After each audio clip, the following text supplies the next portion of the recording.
네, 오늘은 응암 11구역 우리 관리처분 최종 변경안을 중심으로 좀 설명을 드리겠습니다. 제가 드리는 설명은 맨날 같습니다. 근데 어쨌든 조합원님들이 몇 분만 오셨기 때문에 입주하시면서 추가 분담금이 나왔고 그거에 따르는 마지막 관리처분 책자를 중심으로 좀 설명을 드리도록 하겠습니다. 그냥 큼직큼직한 것만 우선 보겠습니다. 공사비 같은 거 여러분이 결정한 거니까 제가 별도로 시비를 하지 않을 거고요. 다만 착공 지원금, 추가 공사비 신설, 추가 비용 감안해서 파일 공사 등 뭐 이런 게 있었는데 늘어난 게 이것도 한 20억, 26억 뭐 이 정도 됐는데 제가 잠깐 계약서를 보긴 봤습니다만은 내역서가 아예 없어서 제가 매번 느끼는 것이 우리 조합원님들은 신기가 있어서 그런지 모르지만 제목하고 돈만 나오면 무조건 찍어주니까 저는 아무리 봐도 이 파일 공사가 21억이 왜 늘어났는지를 모르겠습니다. 왜냐하면 왜 제가 이 말씀을 드리냐면 비슷한 조합의 케이스가 너무 많아서 원래 지하 굴착 공사를 하면 어떤 형태로든지 공법이 다를 뿐이지 파일 공사는 하게 돼 있습니다. 아니면 벽이 무너져서 지하를 여러분 알다시피 공벽 공사를 해야 돼요. 다만 파일 공사 기법이 전 뭐 엔지니어는 아니지만 여러 가지가 있을 수 있는데 대개 공사를 변경할 때 지하 그러니까 굴착 공법을 무슨 뭐 H 파일 공법이냐 무슨 뭐 PHC 뭐 이런 몇 가지 방법들이 있습니다. 근데 그것을 변경하면서 공사비를 올리는 경우가 많은데 영등포 1-4 같은 경우가 대표적이었습니다. 설계 변경을 할 때 대부분 다른 조합도 그런 것 같아요. 설계 변경을 할 때 원가가 더 A라는 공법에서 B라는 공법으로 바꿀 때 원가가 더 낮아지는 공법을 통상적으로 채택합니다. 시공사 입장. 여러분 같으면 공사비가 높아지는 걸 선택하겠어요? 낮아지는 걸 선택하겠어요? 같은 기법이면. 그런데 설계를 변경했다는 이유 때문에 공사비를 올려요. 그러면 원가는 실제로 시공사 입장에서는 원가가 절감 요인이 생겼는데 여러분들한테는 설계 변경을 명목으로 공사비를 올리니까 이중의 이익을 가져갈 수도 있고 물론 여기 확정적으로 제가 말씀드리는 거 아닙니다. 제가 구체적으로 보지 않았기 때문에 다만 아무런 설명이 없이 21억 정도가 올라가 있기 때문에 여러분 조합원 숫자를 감안하면 대단히 많은 금액이 큰 금액입니다. 1인당 부담해야 될 금액을 생각해 보시면 그래서 제가 말씀드리는 거예요. 어떤 공법이 왜 바뀌었고 A라는 공법과 애당초 설계 당시 A라는 공법과 B 공법이 어느 정도 원가가 차이가 있길래 21억을 올렸는지에 대해서 여러분들에게 설명이 있었어야 되고 그걸 근거로 여러분들 판단해야 했을 텐데 아무튼 여러분들은 일본 순사한테 혼난 유전자가 지금도 있어서 그런지 모르지만 조합이 얘기하면 그냥 올려주는 습관이 있어서 물론 뭐 여러분이 올렸는지 OS가 올렸는지 그건 제가 모르겠습니다만은 아무튼 그게 조금 안타깝다라는 생각이 듭니다. 공사 기성 연체료도 3억 6,200이 늘어났다고 돼 있는데 공사 기성 연체료가 여기에 발생할 수가 있나요? 여러분 계약서에? 제가 잘 몰라서 물어보는 거예요. 왜냐하면 여러분 도급계약서에는 분명한 거는 기성에 관계없이 선불로 가져가게 돼 있단 말입니다. 공사비가. 자 어디냐? 이 망할 놈의 것 때문에 50매덕의 추가 이 사업 이자가 또 발생합니다. 무슨 얘기냐면 여러분의 공사 계약이 시공사 얘기하다가 어쩌다가 여러분은 분명히 공사 도급계약서라고 되어 있어요. 그럼 도급계약이라는 의미는 민법 664조에 보면 공사 완성을 목적으로 하는 계약입니다. 그리고 대금의 청구 시기는 665조에 의해서 목적물의 인도와 동시에 대금을 청구할 권한이 있어요. 그게 도급계약입니다. 우리가 쉽게 얘기하면 후불제 계약이 도급계약인 거예요. 그러니까 뭘 시키고 나서 그거를 다 한 걸 보고 여러분이 돈을 주는 거예요. 그러니까 우리 실생활에서 도급계약의 대표적인 사례 제가 맨날 인용하는 게 여러분이 차 펑크를 떼우러 갑니다. 그러면 알아서 떼워주세요 라고 얘기하고 미리 돈을 펑크비를 돈 10,000원 달라면 주고 오나요? 아니면 해놓으세요 하고 나서 펑크 떼워진 걸 보고 바람 들어가 있나 보고 돈 10,000원 주고 차를 받으시나요? 확인하고 받죠. 그게 도급계약의 전형입니다. 그러면 몇천억씩 되는 예를 들어 1,300억이 넘는 이 공사를 도급으로 100% 도급으로 한다 그러면 시공사 입장에서는 상당한 돈을 재료비부터 시작해서 인건비 자기가 먼저 다 부담하고 납품한 다음 해야 되니까 공사비가 금융비용 부담 때문에 공사비가 올라갈 겁니다. 그러니까 이런 대형 공사에 있어서 도급계약을 할 때는 기성불 중간중간에 납품을 체크한단 말입니다. 감리가 있죠. 그럼 기성은 누가 체크해 주냐? 감리가 해요. 예를 들어 10%면 10%를 받고 20% 해놓고 또 나머지 10% 더 받고 또 30% 확인했다 그러면 또 10% 주고 이런 식으로 하는 겁니다. 여러분이 왜 그러냐면 여러분이 대표적으로 하는 게 이따가 그 얘기 하겠지만 임대주택도 여러분들이 기성이 20% 됐을 때 여러분이 계약 체결합니다. 서울시는. 그러니까 야가 빠진 거예요. 그러니까 서울시가 사가면서 분명히 여러분이 지었던 원가보다는 싸게 사갑니다. 여러분 거기서 손해보고 파는 거예요. 왜냐하면 여러분들이 사치스럽게 계약을 했기 때문에 시공사가 비싸게 계약했기 때문에. 그러니까 어쩌면 여러분들은 임대주택 문제도 백화점에서 물건을 사다가 시장에다 되파는 격입니다. 비싸게 사다가 싼 데다 되팔아요. 근데 그나마도 여러분 조합 보면서 되게 안타까웠던 게 그건데 말이 왔다 갔다 합니다만은 기성이 20% 됐을 때 서울시하고 계약했어야 됩니다. 그리고 20% 받았어야 돼요. 그리고 15% 단위로 이렇게 하게 돼 있습니다. 그러다 보면 나중에 80%대 입주하면 되게 준공할 때 80%가 떨어져요. 그러면 준공할 때 15%가 받고 이전고시 할 때 나머지 5% 남겨놨다가 등기 완전히 넘기면서 받습니다. 그런데 서울시 임대주택도 그렇게 받아요. 기성불로. 왜? 그쪽에서는 선불 안 줘요. 근데 여러분은 무엇 때문에 선불 갖다가 따박따박 시공사에다 줬는데 그럼에도 불구하고 연체료가 있다? 이게 뭔 소리지? 기성연체료라고 하네?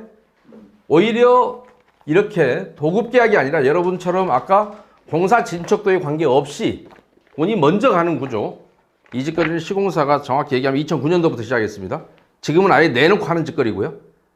그런데 제가 아까 여러분들 이 설명 드리기 전에 비교를 하게 하려고 왜 물론 잘했다는 얘기는 아닙니다. 우리 그 응암 8구역 얘기를 하면서 조합원이 788명이었는데 일반 분양 42세대밖에 안 됐고 했는데 비례율 101이었다고 얘기했어요. 마지막 순간에 입주하고 3년 후에 뭐 추가 부담 일부 그래봐야 뭐 많이 나온 사람 한 300만 원 이 정도인데 그거 갖고 왔다 갔다 싸움이 된 적은 있습니다만은 거기 계약서는 여러분과 좀 다릅니다.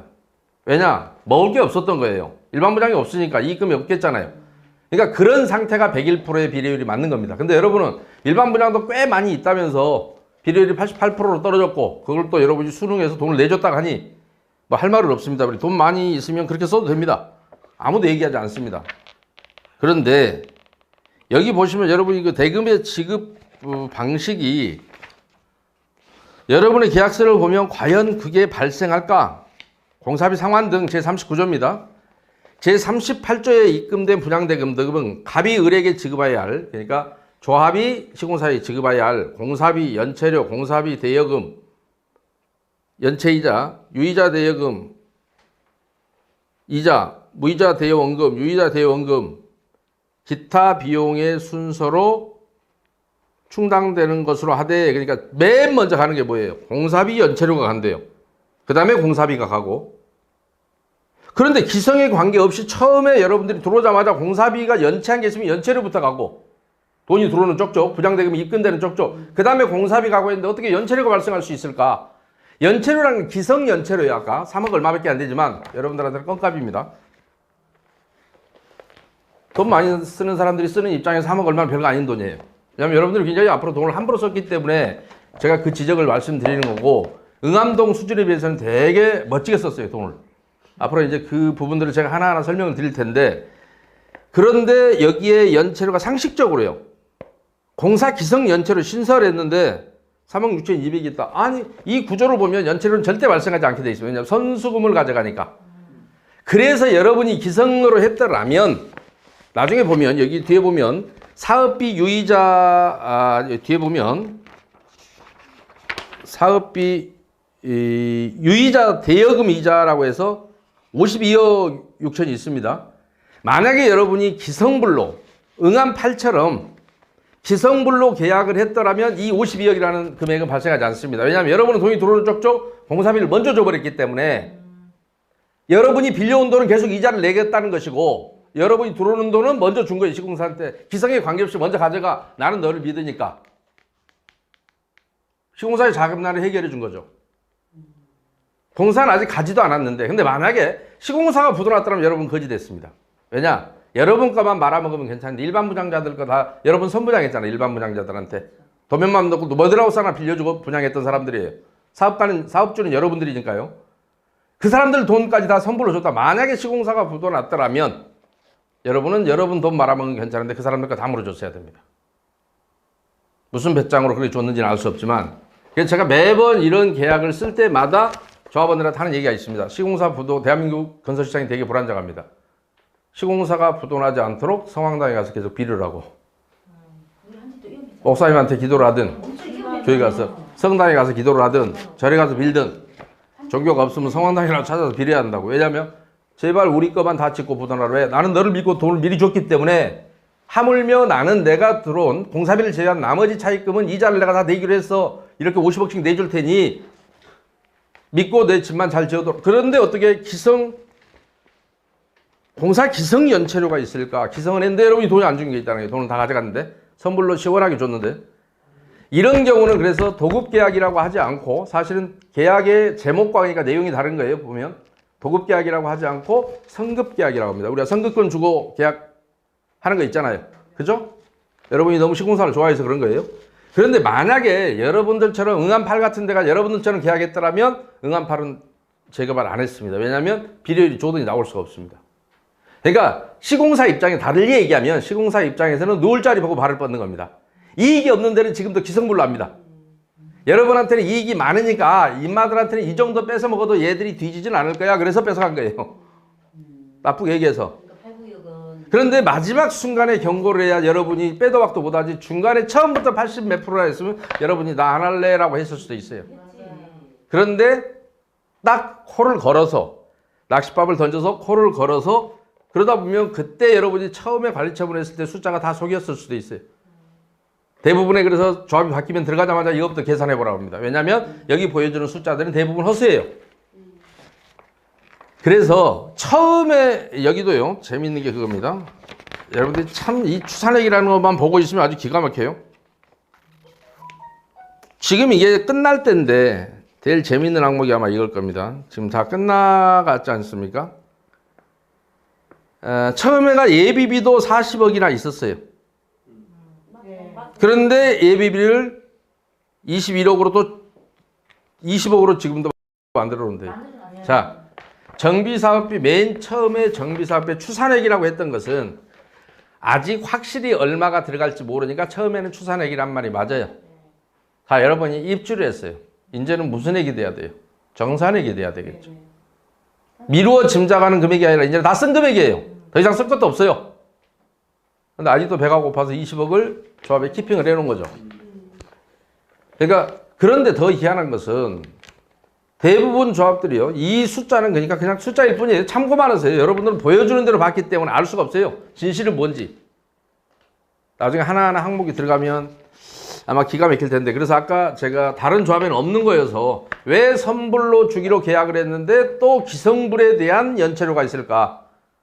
더구나 제일 먼저 가는 게 연체료인데 공사비 연체료가 제일 먼저 가는데 그 다음 공사비인데 그럼에도 불구하고 3억 6천의 연체료가 있었을까? 구조적으로 이해가 안 갑니다.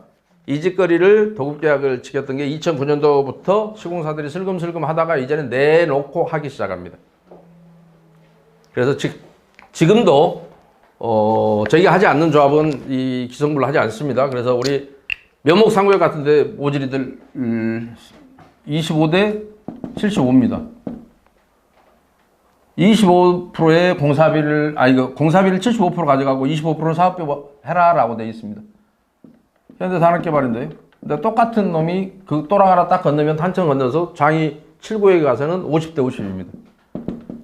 공사비 50% 가져가고 사업비 50% 상환해라라고요. 그러니까 이런 데는 여러분에 비해서는 사업비 이자가 반으로 뚝 떨어집니다. 왜요? 반반씩 나눴었으니까.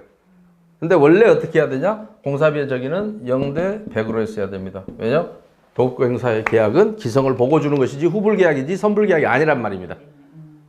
뭘 믿고 선불을 줍니까? 그리고 일반 무슨 배짱이 좋아서 일반 분양자들 것까지 땡겨다가 그러니까 옛날에 조합들은 항상 이자가 발생했었습니다. 왜냐하면 공사는 돈은 미리 들어오는데 조합 통장에서 머물렀다가 기성에 따라서 나가기 때문에 그래야 여러분이 연체가 발생하면 연체료를 주고 그 다음에 먼저 넣으면 선납 할인해주고 하루 늦어지면 연체료를 부담해야 되고 그렇지 않겠어요? 여러분들 입장에서? 그런데 요즘 시공사들이 어떻게 하냐 먼저 가져가고 그리고 또 조합원이 제 날짜에 못 넣는 경우 있어요. 여지없이 연체료 받습니다. 발생합니다. 그 돈도 시공사 가져가기 계약을 해놓습니다. 대부분. 여러분도 아마 안 찾아봤지만 그렇게 해놨을 거예요. 그런데 또 전체에서 발생하는 연체료가 있다. 이거 뭔 소리인지 잘 모르겠습니다. 저 머리가 안 좋아서 그런지 여러분이 규명해 봐야 될 필요가 있습니다. 그런 것들이 한두 가지가 아니라서 제일 안타까웠던 건 아까 이렇게 이자를 줘가면서 여러분은 서울시에다가 무슨 사정을 봐주려고 서울시 계약을 2020년에서 했죠. 다 지어놓고. 그러면 그때까지는 여러분 공사비 갖다 다 이자 갖다 여러분이 문 거죠. 안 억울하세요? 여러분의 대표가 뭐 때문에 그래야 돼요? 자, 다른 거는 몰라. 서울시가 이렇게 한다 해서 서울시장이 뭐 술밥 사줬을 것도 아닌데 개인 같으면 뭐 그렇게 했을 수도 있어요. 나한테 나 돈 좀 먼저 풀어줘. 내가 나한테 술 사줄게 이럴 수도 있는데 서울시는 그런 주체가 아니에요. 서울시장이 설마 그렇게 했으려고 그죠? 근데 왜 박원순의 편리를 이렇게 봐준 거예요? 2020년 1월 달에서 다 지어놓고 1월 29일 날 계약했는데 내 돈으로 다 지어서 나는 이자 다 줬고 여기는 그러니까 이자도 안 물고 다 지어진 상태에서 갖고 왔죠. 서울시는 대박 맞았네, 그죠? 여러분은 바가지 있었고 바가지 베란다 확장 이런 것은 추가로 공사비 받아야 됩니다. 아니요, 그거는 받아야 되는 거예요. 왜냐면 이게 사업시행 인가가 여러분 언제 났어요? 아니에요, 그거 아니에요. 사업시행 인가가 언제 났어요? 아니, 사업시행 인가가 언제 났어요? 몇 년도? 2007년? 2017년? 17년. 자, 여러분들은 사업시행 인가 2015년도에 관리처분 총회 연 걸로 와서는 훨씬 이전에 났어요. 제가 여러분 관리처분 총회를 처음 관리처분 총회가 2015년 아니에요? 그런데 훨씬 먼저 났죠. 그 해 기준의 마감재 기준으로 서울시와는 임대주택을 짓는 거예요. 그러니까 베란다 확장해달라면 확장 비용을 받으시면 돼요. 그거는 넣어서 사전에. 그러니까 여러분이 그때 해야 될 그 기본 공사비 패턴이 있어요. 그러니까 서울시가 요구하는 그 해 마감재 기준이 있다고요. 그거대로만 공사를 해주시면 됩니다.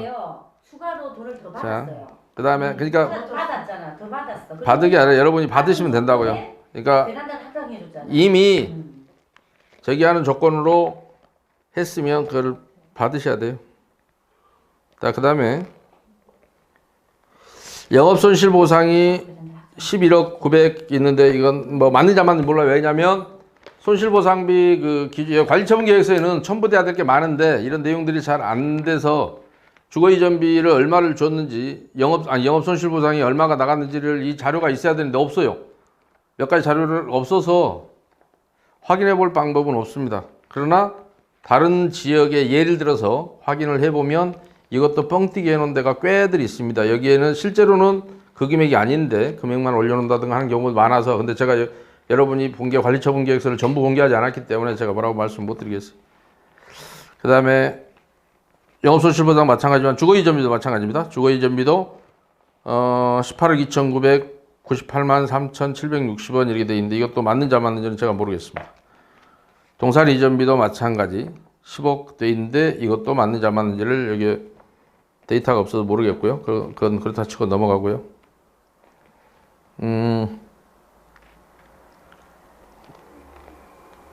그 다음에 명도 소송 19억 9,500 90억 9천 일괄명도 했죠.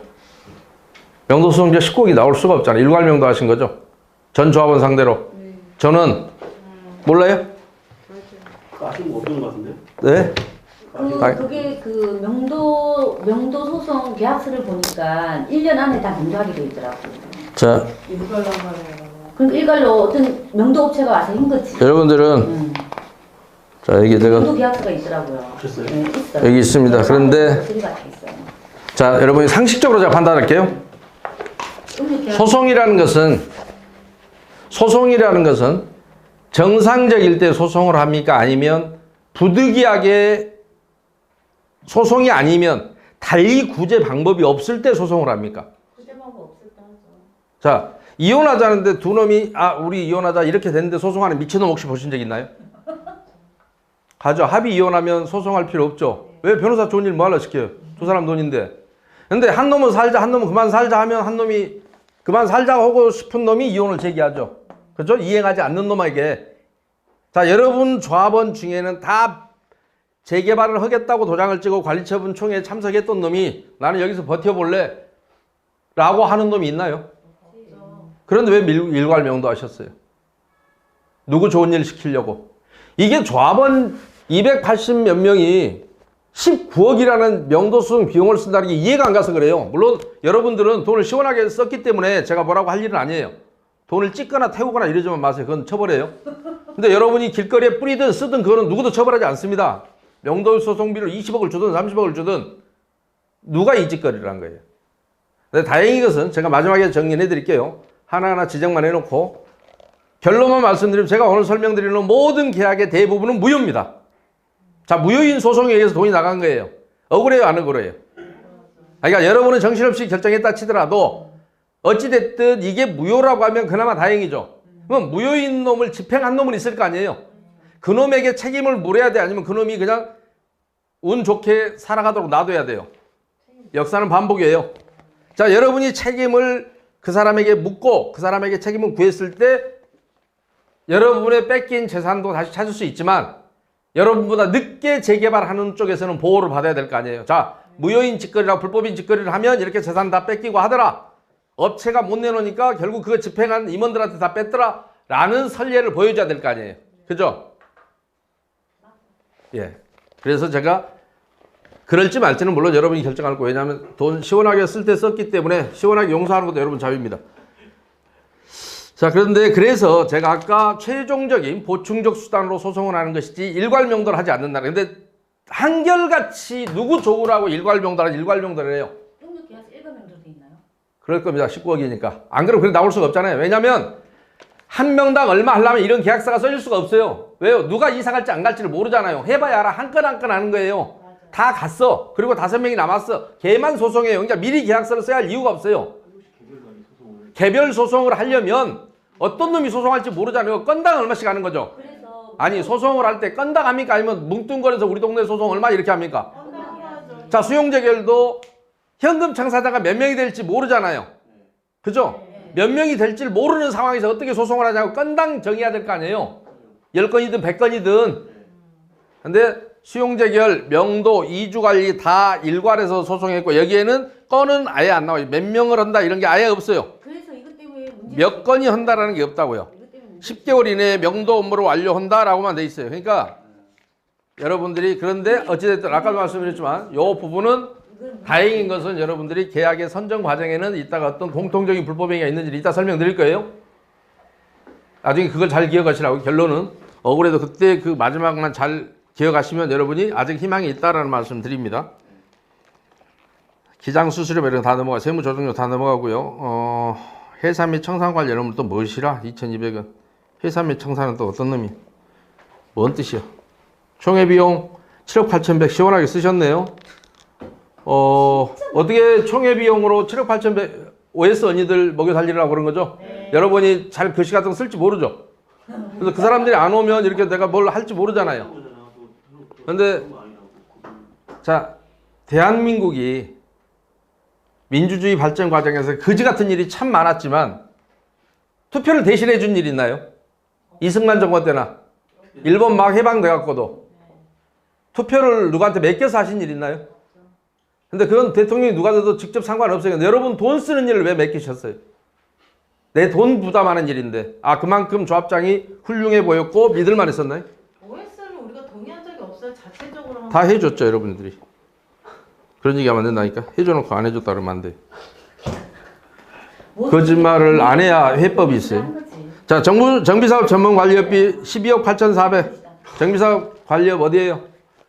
지금 이런 짓을 전체적으로 지금까지 리딩해주고 책자도 만들고 한 놈이 이놈이죠. 이놈도 그래도 시원하게 하자 없이 12억 주셨네. 자, 그 다음에 CM 용역비. CM이 뭔지 아세요? 건설사업관리. 제가 한번 기가 막혀서 한번 그거 따로 뽑아봤어요. 여러분은 뭐 하는 사람들인지 잘 모르겠는데 아무튼 돈을 잘 쓰는 사람들인지 알겠는데요. 자, 토팩이 CM이고 아키 플랜이 토팩. 여기야 그거지. 자, CM은 토팩 엔지니어링이라는 회사가 썼던데 CM이야. CM이 뭔 말인지 아세요? 건설기술관리 용역 관리 용역을 업이라고 돼 있어요. 그런데 그걸 하려면 자 나중에 여러분 확인해야 됩니다. 그냥 듣고 계세요. 잡으면 자꾸 들어와세요. 계속 말씀하시겠어요? CM은 건설사업관리라고 건설기술사업관리 뭐 이런 표현을 씁니다. 사업관리라는 표현을 쓰는데 물론 엔지니어링 회사가 하기도 하지만 신종 범죄 중에 하나가 CM 범죄입니다. 마지막에 출연했던 이 정비사업 과정에서 근데 여러분은 일찌감치 했어요. 2013년도에 했으니까 뭐를 해도 남보다 좀 앞서가는 것 같아요. 좋은 일은 앞서가는 게 좋은데 범죄를 앞서가는 건 그렇게 바람직한 건 못해요. 여러분들은 이거를 2013년, 2000 몇 년도에 계약했더라? 아무튼 건설사업관리가 아까 계약서가 있었는데 어쩌다가 기가 막혀서 좀 보려고 해놨었는데 공사도급 변경이고요. 건설사업관리 잠깐만요. 여기 있네. 저도 뭐를 하는 사람이 저도 이론적으로 조금 압니다만은 뭐 하려고 이 사람을 뽑았는가 물어봤어요. CM은 여러분이 사업비를 아끼고 올바르게 정비사업이 하려고 하느라고 CM을 했었을 거잖아요. 그죠? 여러분들 그렇게 알고 계시죠? 쟤한테 지금 받는 설명을 듣는 이런 얘기를 누가 해줬어야 될까요? 만약 여러분의 업체 중에 해줬다면 CM이 해줬어야 맞습니다.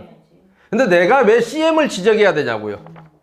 CM이 있는 조합이 있었는데 CM은 여러분들이 요거 보시면 알지만 기본 설계 단계, 실시 설계 단계, 시공 단계, 시공 이후 단계 쭉 돼 있어요. 무슨 사업 인허가 지원 설계, 사업 관리 업무, 뭐 사업 관리 예산 확보를 위한 건설 관련 서류 검토 제공 등 발주자 지원 업무 뭐 하자는 짓거리인지 모르겠는데 말은 참 좋습니다만 얘가 한 게 뭐가 있나요? 그래도 뭐 있을 거 아닙니까? 뭐라도.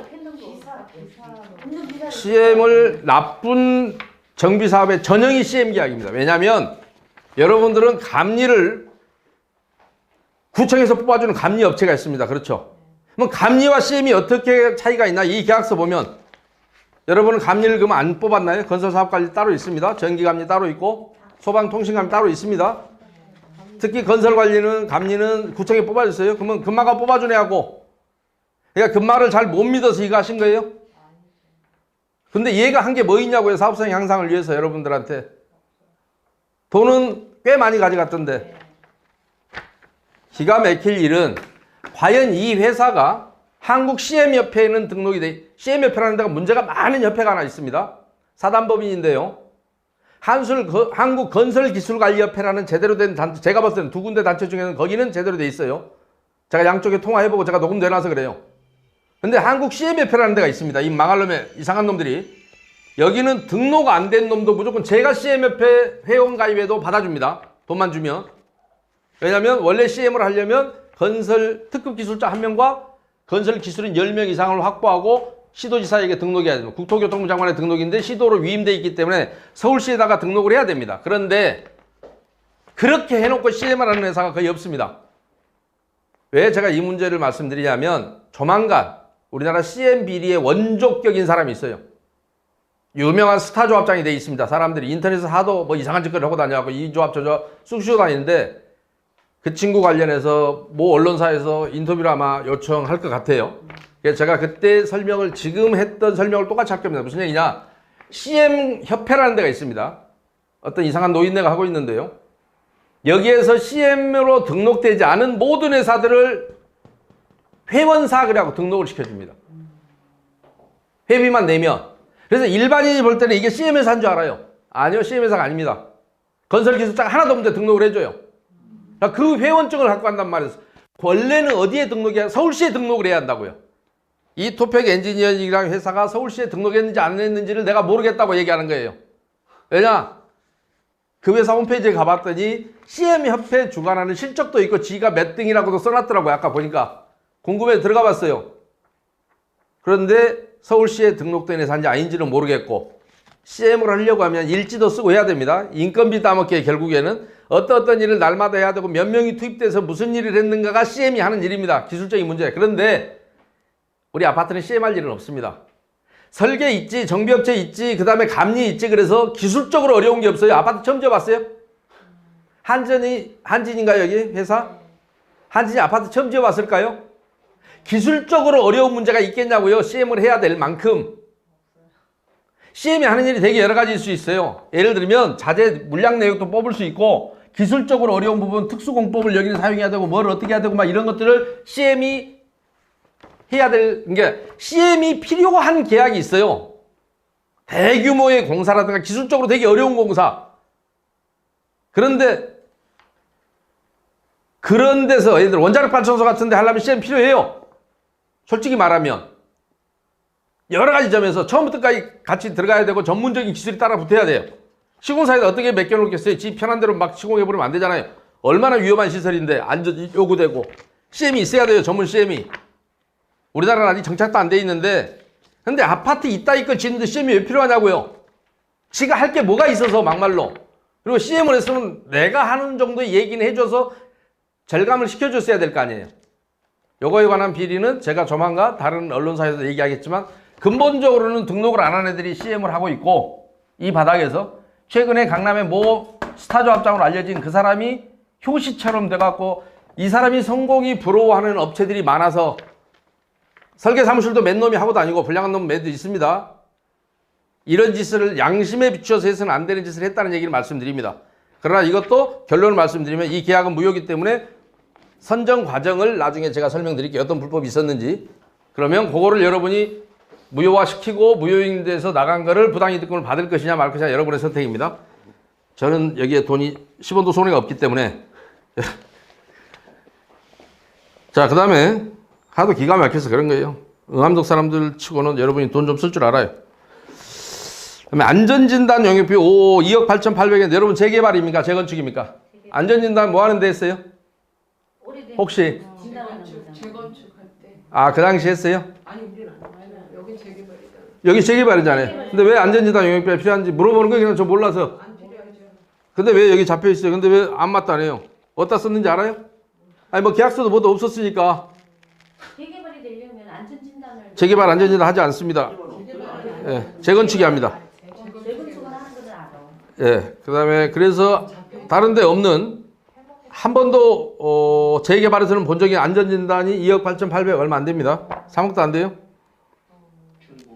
감정평가 수수료, 정비계획 용역 변경 가고요. 교통영향평가 가고요. 친환경 인증 가고, 소음 뭐 이런 가고, 인증 수수료, 공원심 용역, 공원 설계 용역?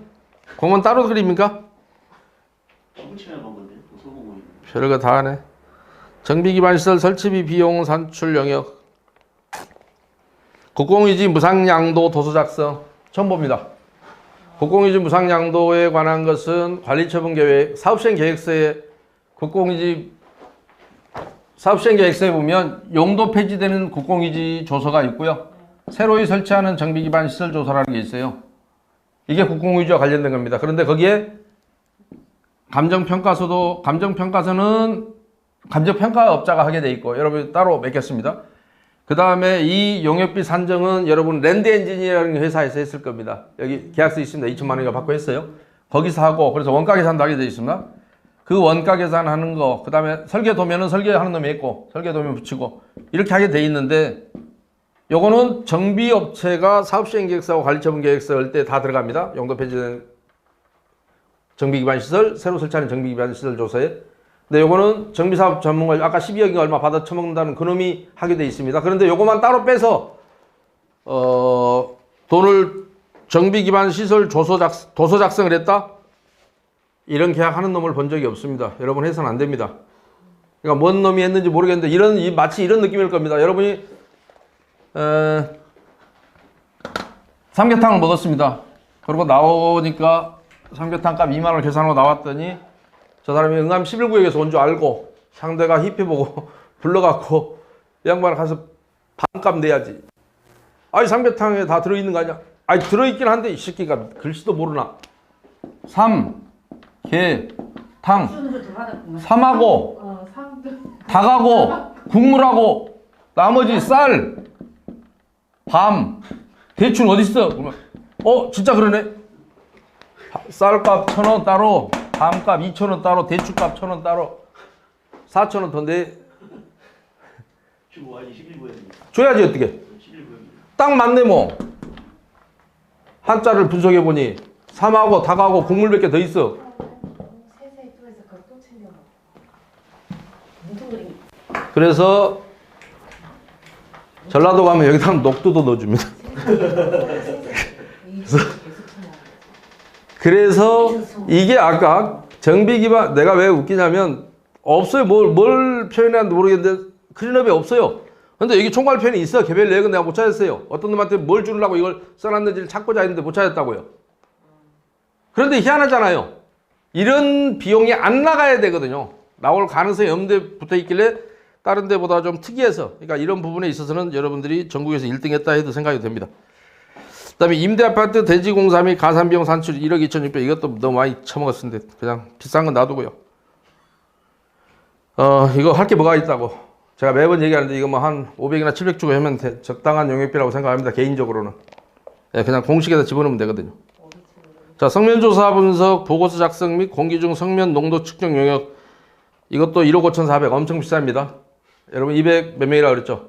제가 왜, 그러니까 이렇게 비쌀 때는 저는 이건 뭐 얼마나 비싼지 잘 몰라요. 근데 최근에 어느 조합이 정비업체가 싸가지 없이 2억을 잡아놨길래 제가 그 조합의 사무장을 좀 알아요. 제가 옛날 우리 법무사 할 때 사무장 했던 친구이기 때문에. 그래서 내가 그 친구한테 야, 이거 2천만 원 안 들어 임마.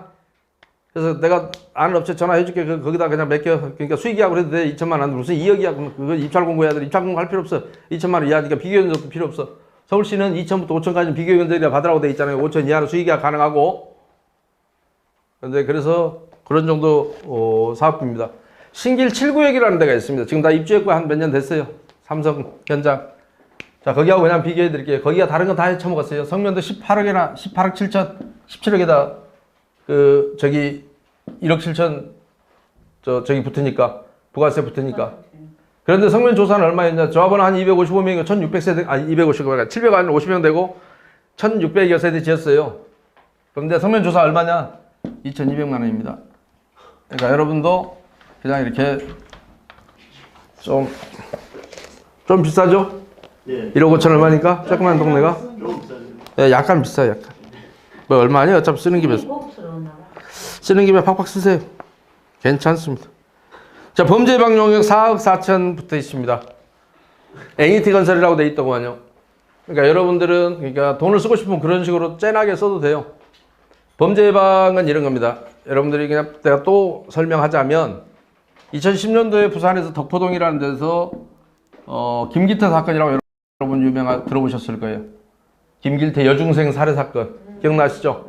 얼굴 삐죽하게 끼네. 그래서 그때 언론사에서 난리였어요.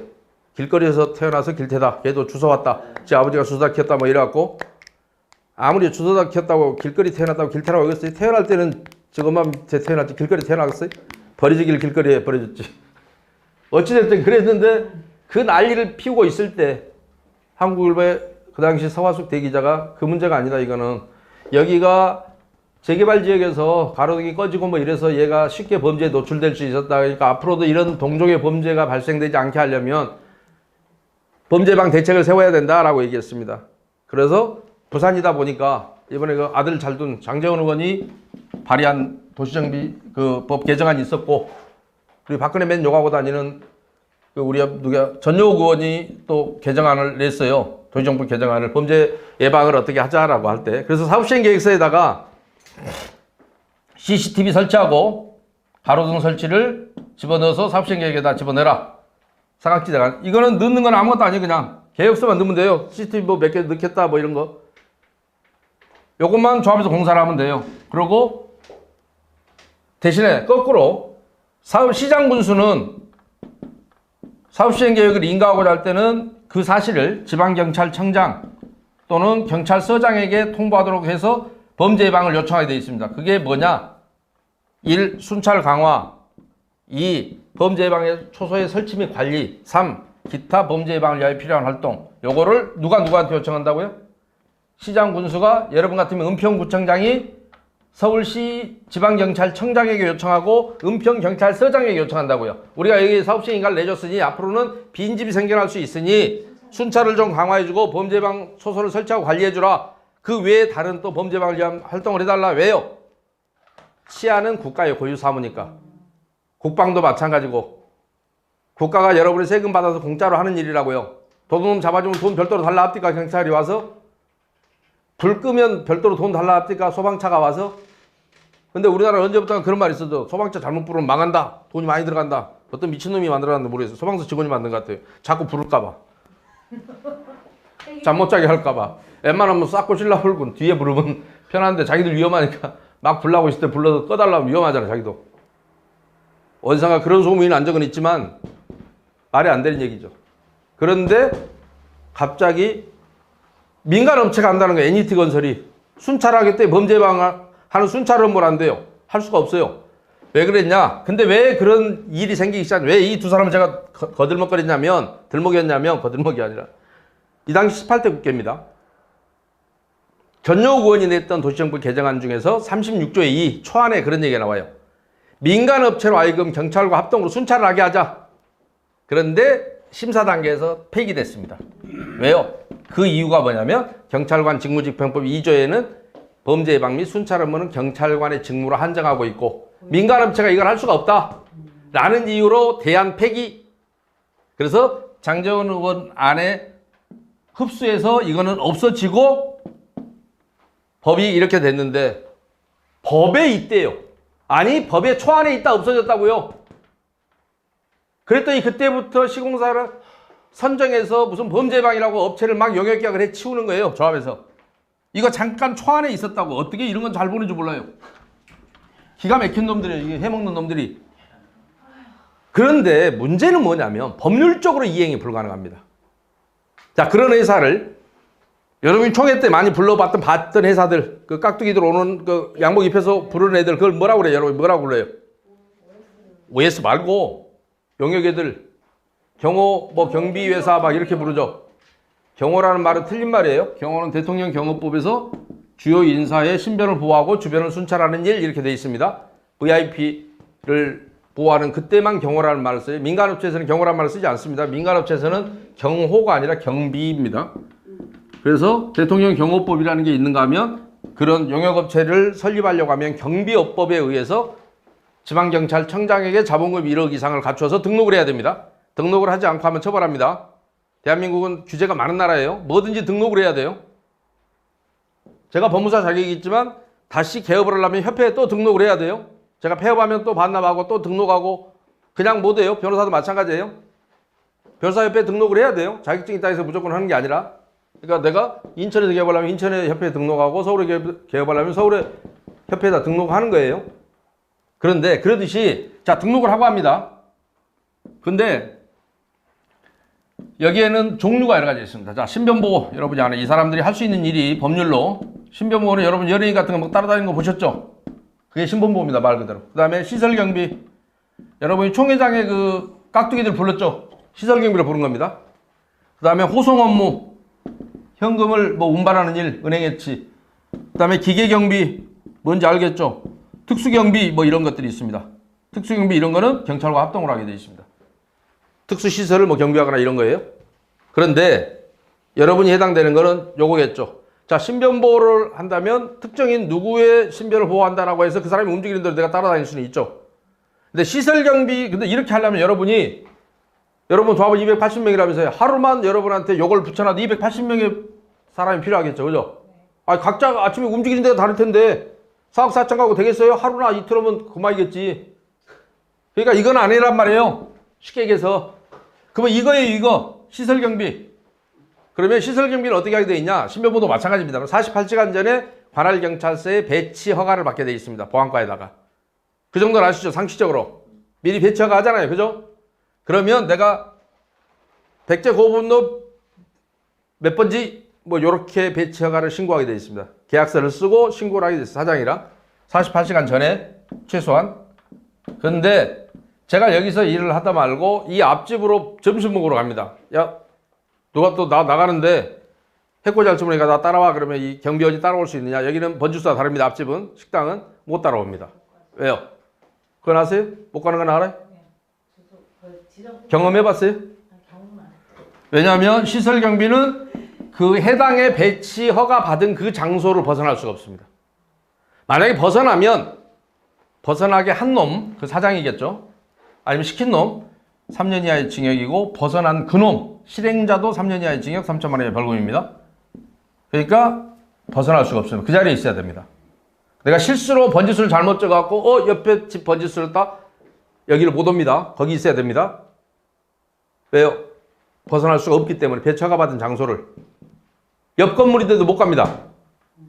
근데 무슨 수로 범죄 순찰을 해요? 순찰을 이 집 들렸다 저 집 들렸다 이 집 들렸다 범죄 예방하고 다닌다고 지가? 무슨 수로? 법이 허용하는 범위가 아닌데 경비업법상 허용되지 않는 업무인데 그러면 배치 허가 안 받고 들어올 수도 있지 않느냐? 3천만 원 이하의 과태료에 처하게 되어 있습니다. 이것도 처벌 조항이 있습니다. 그러면 여러분들의 NET건설이 여러분들과 범죄 예방을 했다고 순찰을 했다고 돼 있는데 은평경찰서에 여러분이 조사해 보시면 배치 허가 받은 사실이 없습니다. 하나만한 짓거리를 한 거예요. 안 억울하세요? 그냥 견딜만 하셔? 4억 4천밖에 안 돼요. 괜찮아요? 자, 내가 돈을 저기 안 되는 이유가 있을 거 아니냐고요. 그죠? 그러니까 돈을 많이 써서 쓸데없으면 이렇게 짠하게 이런 데다 써도 돼요. 먹고 살으라고.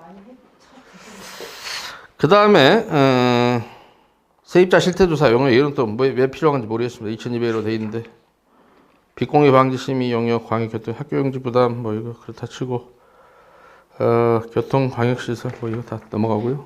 상수도 원인자 부담금 1억 6100 하수도 원인자 부담금 3억 4300 도시가스 시설 부담금 7000 이것도 나중에 여러분 들어가시면 좀 볼 여지가 많이 있습니다. 왜냐하면 자, 그건 나중에 여러분이 조합됐을 때 국가가 하는 짓거리가 반드시 옳은 짓거리는 안 합니다. 자, 상수도 여러분이 원래 살았던 숫자가 있을 거 아니에요. 286명이 살았겠다면서요.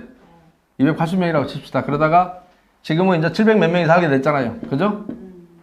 그러면 늘어난 숫자가 한 500명 늘어났네. 그죠? 예를 들면 어림수로. 그럼 원래도 이 280명은 물 먹고 살았어요? 물 안 먹고 살았어요? 가스 쓰고 살았어요? 가스 안 쓰고 살았어요? 쓰고 살았죠. 나머지 늘어난 것만 부담금을 내야 되겠죠. 근데 요거 다 내라고 그럽니다. 요거 다 내라고 그럽니다. 원래는 내가 물도 안 먹고 살던 놈들이 이제 물 먹게 됐는지 모르지만 이것도 여러분이 소송하면 이깁니다. 불합리합니다. 법규 자체가 불합리하게 되어 있습니다. 그런 얘기는 여담으로 넘어가기로 하고요. 그 다음에 도시가스도 마찬가지입니다. 근데 더 기가 막힌 것은 자, 여러분은 재정비 촉진구역이 아닙니다. 근데 그 옆에 병신 같은 것들 많습니다. 은평 증산 뉴타운들 있죠. 거기는 인입부담금을 다 그 업체가 물게 되어 있습니다. 수도, 상수도, 하수도, 가스, 뭐 지역난방 하더라도 다 그 업체가 내게 되어 있습니다. 근데 구청의 이 싸가지 없는 새끼들은 전부 조합에다 부담시킵니다. 법은 업체가 내게 되어 있습니다. 그러니 여러분이 좀 억울하면 그런 병신들도 있는데 우리 동네 옆 동네는 그렇게 생각하시면 됩니다. 그래도 은평구청이 그렇게 해도 어느 한 놈 가서 은평구청 가서 항의를 하지 못합니다. 여러분 지중화시설공사 있죠? 내가 어디서 봤는데 여러분은 그냥 지중화시설이 뭔 언급이 없습니다. 근데 그 옆에 놈들 뉴타운에 있는 놈들 은평 증산 수색 뉴타운 걔들은 지중화시설도 한전이 해주게 되어 있습니다. 한전이 50% 정부가 50% 내게 되어 있습니다. 그런데도 불구하고 은평구청이 다 조합에다 물립니다. 근데 바보들은 가만히 있습니다. 그러니까 여러분은 그냥 일반 정비구역이라 그나마 낸다고 생각하시고 좀 속상할 때는 우리 동네 옆 동네는 더 바보 같은 놈이 산다라고 생각하시면 됩니다. 그래서 제가 어떤 조합은 조합장이 제기한 제가 받아줄 생각입니다. 소송해서 명백하게 받아낼 수 있습니다. 그리고 양심 있는 공무원이 뭐 개인적으로는 한 얘기도 있는 모양입니다. 나중에 소송하세요 그러고 자기도 어떻게 못하니까. 자, 그 다음에 유의자 대여금이자 아까 52억 이거는 제가 얘기했습니다. 네. 여러분의 계약서 그거 한 줄 때문에 여러분은 들어온 돈을 먼저 주고 상식적으로 생각해요. 우리가 가게 살림을 할 때 자 빚이 있어요. 여러분은 수입이 들어오면 빚부터 갚으시겠어요? 아니면 내가 줄 거부터 줘버리고 귀찮으니까 어차피 언제도 줄 거 주고 이자는 계속 내시겠어요? 기본입니다. 근데 여러분은 그냥 언제도 줄 거 시공사에 막 주고 나는 이자 계속 주고 있었던 겁니다. 그래서 여러분 같은 사람들을 만나는 건 대단히 행운입니다. 시공사 차입금 이자 신설에서 이거 13억 또 있습니다. 시공사 대여금 이자 부족분이 또 13억 5,400이 있답니다. 그러니까 아까 유이자 대여금 이자가 있고요. 시공사 차입금 이자가 또 있습니다. 13억 5천. 그러니까 총 한전에도 이거 시공사에서 퍼준 것만 해도 65억 정도 됩니다. 요것만 계약서 한 줄만 잘 썼더라도 여러분은 추가 분담이 없었겠네요. 그죠? 억울해도 어쩔 수 없어. 여러분이 선택한 일이에요. 자, 이주비 금융비용 58억. 요거는 여러분 대출 갖다 쓴 거고요. 그다음에 부대 복리시설이 여러분들이 애당초 34억 5,255만 원으로 하기로 돼 있어요. 상가가. 자, 도시정보 79조 1항은 정비사업으로 조성된 대지 또는 건축물은 관리처분 계획에 의하여 처분 또는 관리해야 한다 이렇게 돼 있어요. 그런데 여러분 관리처분 시에는 상가가 어떻게 돼 있었냐? 34억 5,255만 원으로 돼 있어요.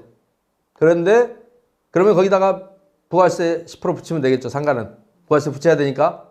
그죠? 그렇게 부가세는 여러분 돈이 아니잖아요. 어차피 거기까지 낼 돈이잖아. 그런데 재밌는 게요.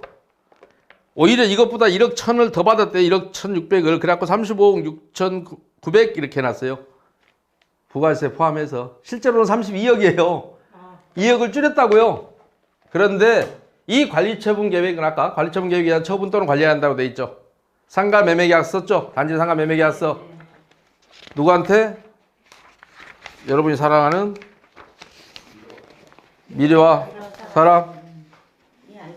트윈. 여기다가 팔았어요. 일괄 매매. 얼마에? 32억 2,500에 부가세 별도. 자, 그래놓고 부가세 넣어서 마치 늘어난 것처럼. 부가세를 거기다 왜 넣어요? 갚을 거를. 여러분 수익금이 아닌데. 저놈이 낸 세금을 여러분이 보관하고 있다 내는 거 아니에요? 여러분 거가 아니라고 수익금이. 근데 뭐 이런 사기극을 쳐놔. 부가세 넣어갖고 1억 1,000이 늘었대요. 늘릴 수가 없어요. 늘어난 게 아니라고요. 줄어드는 거라고요. 그러니까 그런데 관리처분 계획에 의하여 처분 또는 관리해야 한다고 돼 있는데 만약에 이 관리처분 계획을 어떻게 한 거냐? 여러분 알다시피 두 군데 감정평가사무소에서 평가한 거를 산술평균한 거예요. 그죠? 이거를 변경하자 하고라는 경우에 어떻게 변경해야 돼요? 만약에 두 군데 산술평균은 안 쓸 거야. 이미 안 썼잖아. 34억 5,200으로 했었는데 그걸 안 지켰잖아요. 파괴해버렸잖아. 지 마음대로 가격을 정해버렸잖아. 지금 어떤 근거도 없이 32억으로. 그죠? 이해 가셔 거기까지는? 그렇게 할 경우에는 어떤 절차가 필요하냐? 사업시행자 누구예요? 사업시행자는? 조합이죠. 조합.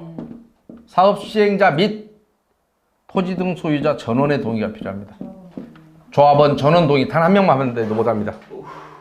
자, 조합원 전원의 동의라는 건 이론적으로는 가능한데 실제로 있을 수 있나요? 없어요. 100% 동의를 무슨 수로 받아요? 하느님도 아닌데. 그러니까 결국 이 문제는 손을 댈 수 있어요, 없어요? 아니, 더 받든 덜 받든을 떠나서 두 번째고 심지어는 더 받고 싶어도 방법이 있을 수는 있죠. 평가를 다시 해버리면 되지. 관리처분을 할 때 평가 자체를 다시 해버리면 돼. 근데 내가 싸게 팔아쳐먹고 여기에 맞춰서 관리처분 계획을 하는 건 안 맞아. 왜냐면 개별적으로 감정평가사무소에서 산술평균한 걸 하라라고 법에 적어져 있잖아. 근데 지멋대로 투인하고 협의한 금액으로 관리처분을 변경할 수 있다? 그거는 불가능해요. 그러니까 법에 안 지켜서 법률 규정을 안 지켜서 조합원에게 손해를 가한 때는 그럴 때 묻는 죄를 뭐라고 그래요? 업무상 배임이라고 그러죠. 그런데 너무 귀엽고 이뻐서 봐주고 있는 거죠. 조합장이. 존경스러워서 우리 집 지어주게 한 게 얼마나 다행이라서. 이사들도 마찬가지고. 이걸 누가 했어요? 어떤 놈이? 앞으로도 그냥 이렇게 당하실 거잖아. 고칠 거예요? 고칠 생각 있어요?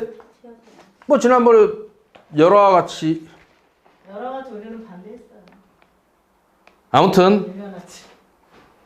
그렇게 생겨먹었고요. 아까 그리고 뭘 하려고 그랬는데 지정물 이설비 41억 8,800. 여기 참 이상합니다. 여기네. 자 보세요.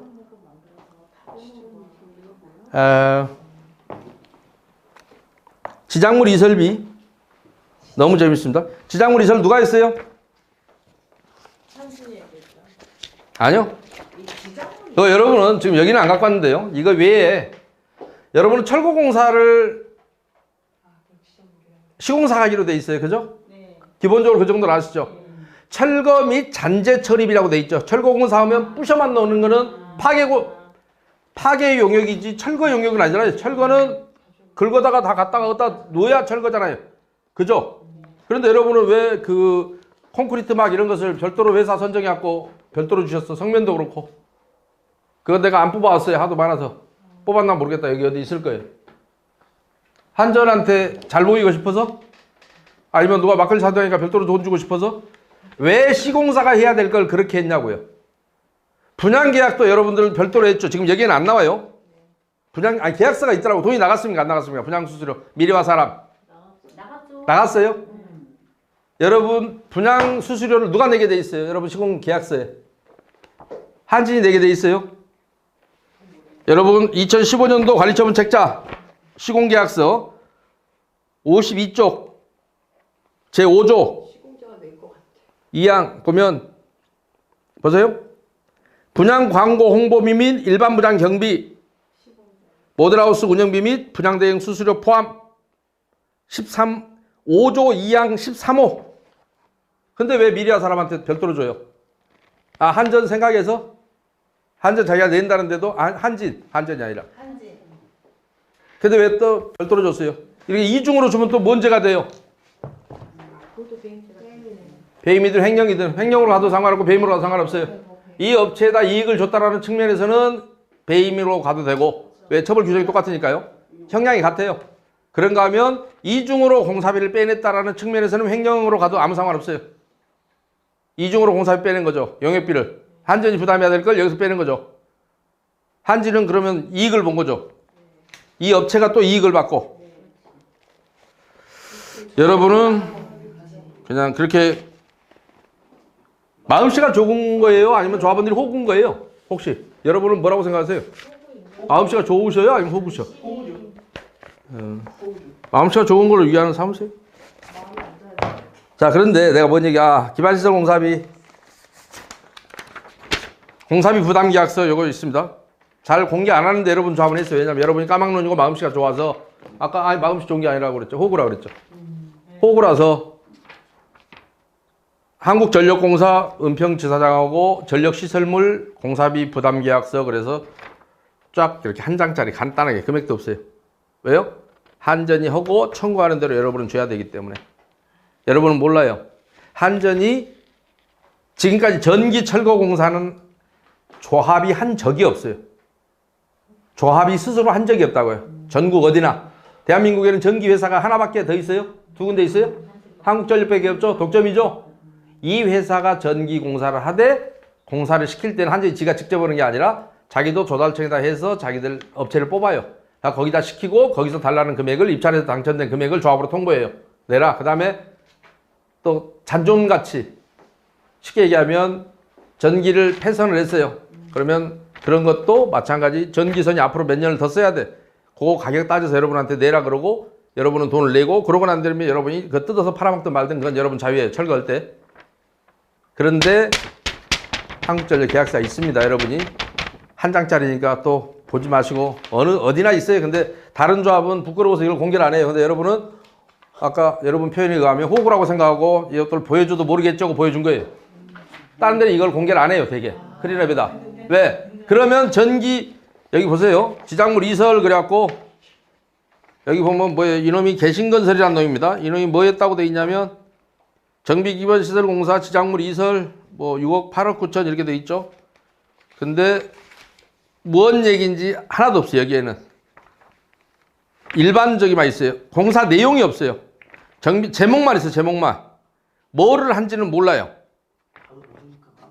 근데 요게 소위 말해 지작물 폐쇄 이설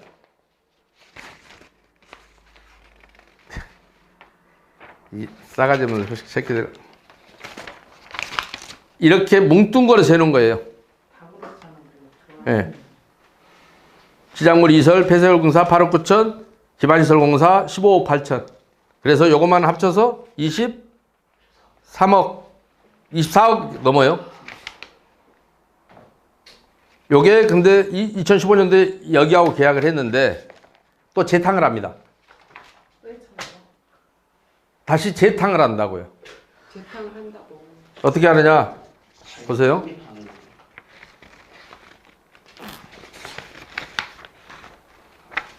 아까 전기는 한전하고 계약서 있었죠. 네. 지금까지 그리고 대한민국 재개발 재건축 역사상 한전이 단 한 번도 조합에다가 그걸 맡긴 적이 없다고 그랬죠. 왜냐하면 전기 조합에 손 못 대게 해요.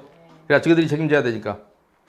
전기 통신선 단전 및 인입선 철공사, 전기 철공사를 백제전기가 했대요. 이거 후라이입니다. 할 수 없습니다. 시키지도 않습니다. 얼마냐? 1억 4,795만 원. 누가 보면 정확한 것처럼 1억 7,495만 원. 을은 주민 이주 건물의 계량기 철거 후 반납, 메인관 및 가정선 인입 폐관 공사를 주 업무로 시행한다. 하지 않습니다. 이 계량기는 한전에서 여러분이 이사할 때를 생각해 보세요. 한전에 전화하면 와서 무상으로 뛰어갑니다. 네, 맞아요. 보셨죠? 마지막 체킹하고 수도 무상으로 뛰어갑니다. 얘가 안 뛰어갔다는 거 아시잖아요. 한전 직원이 와서 뛰어갔다고요. 근데 얘네가 했다는 거. 근데 얘가 이게 뭐예요? 제주는 한전이 넘고 돈은 이 새끼가 수금하고. 근데 그 전에 1차로 해먹은 놈 또 따로 있어. 이거 돈이 나갔는지 안 나갔는지 계약이 폐지했는지 모르니까 이놈이 원래 했다고 돼 있는 거예요. 계신 것은 이 바닥에서 많이 등장하는 회사예요. 근데 다시 백제전기라는 놈이 또 한 거예요. 그런데 한국전력이 했잖아요. 딱 3m. 세탕을 한 거예요. 재탕, 삼탕.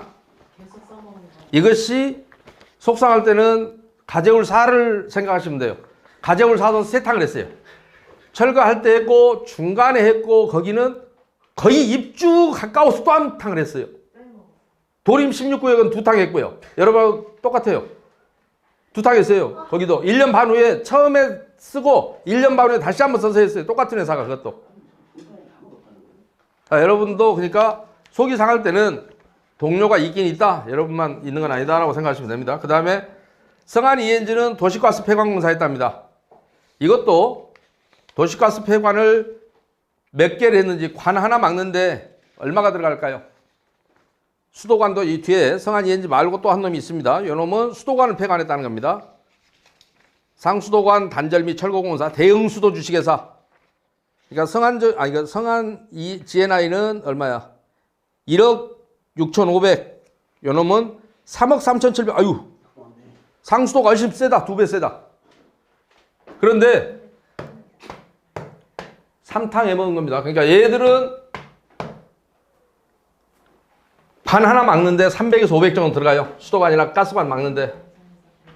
신정 1-4 같은 경우도 근데 가스는 수도 이 망할 놈의 새끼들이 문제예요. 서울시는.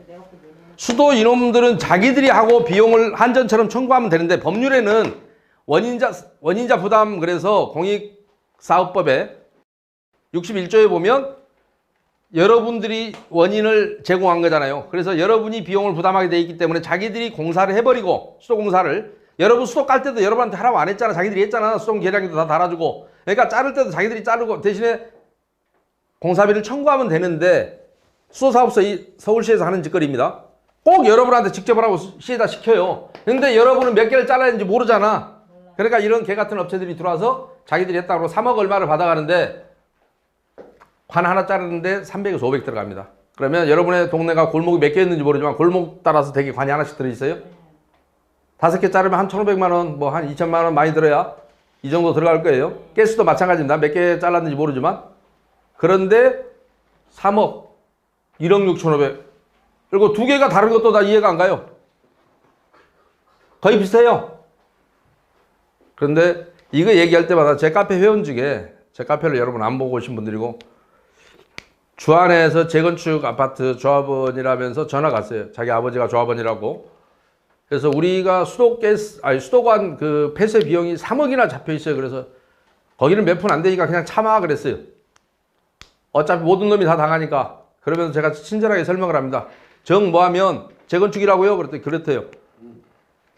그러면 수도사업소에 전화하면 거기 관이 몇 미리 관인지 알 수 있는데 재건축은 한 개만 자르면 된다. 왜요? 요거 하나를 통해서 아파트 단지에서 가기 때문에 들어오는 입구에 메인관 하나만 잘라버리면 나머지는 동별로 이제 안에서 흩어지는 거니까 여기 자르면 한꺼번에 끝나요. 재개발은 이렇게 막 그 골목 따라서 들어오지만 따로따로 들어오지만 재건축은 하나 메인관이 있어요. 그것만 자르면 됩니다. 그러니까 수도사업소에 물어보시면 억울하면 물어보세요. 하나에서 한 300에서 500 갑니다. 내가 그랬어요. 자르는데. 300, 500을 사 먹어. 그랬더니 그놈이 뭐라 하냐면 우리 동네는 52mm관 하나만 자르면 됩니다. 그래요. 그러면 그래서 내가 네가 그걸 어떻게 알아? 내가 그랬더니 나는 이제 열심히 설명했어요. 전화로. 얼굴을 못 봤어요. 네가 그걸 어떻게 알아? 그랬더니 내가 수도사업소 직원인데 애 몰라요. 그래. 그래서 그러면서 뭐라 하냐면 저한테 맡기면 이거 500 안 들어요. 그래서 내가 누가 너한테 맡긴데 이놈아 3억짜리한테 맡기지. 억울해서 못 살겠대요. 그래서 억울하면 그걸 아니가 없는 문제 내라. 자기 아버지가 조합원이래요. 이게 수도사업소 직원도 당하니까 여러분도 그냥 당하셔. 안 되죠. 진실이 뭔지 하나도 몰라요. 모르죠. 자, 도시가스 폐관도요. 신정 1-4 같은 경우도 관이 거기 조합원이 여러분보다 훨씬 많아요. 도시가스 사업소에 직접 잘랐어요. 2개 자르고 청구한 금액이 990만 원 정도 됩니다. 그런데 내가 지금 이 회사 보니까 신정 1-4가 아마 이 회사였을 거예요. 이름이 1억 6천엔가 거기서도 별도 계약이 되어 있습니다. 이 바닥은 내나 돌아다니는 애들이 돌아다녀요. 그러니까 이거는 비즈니스가 아니라 사기극인 거예요. 비즈니스가 사기가 될 수는 없잖아요. 사기가 비즈니스가 될 수 없다고요. 이게 여러분의 현실이고 여러분의 추가 분담금이 나오게 된 현실입니다. 그런데 아까 제가 마지막으로 그러면 이왕이면 지금 뭐를 해야 되냐 또 여러분이 다 조합을 뒤집었을 때 얘기입니다. 가능한 얘기입니다. 들어가 보시면 뭘 또 조사해 봐야 되냐. 이 바닥에서만 있는 것들이 있는데 공사 면적을 부풀리기도 합니다. 건축법상 들어가지 말아야 될 걸 포함시키는 거예요. 무슨 얘기냐면 피트 뭐 이런 거 있어요. 예를 들어서 여러분이 계단이 있다고 칩시다. 그림을 저는 못 그려요.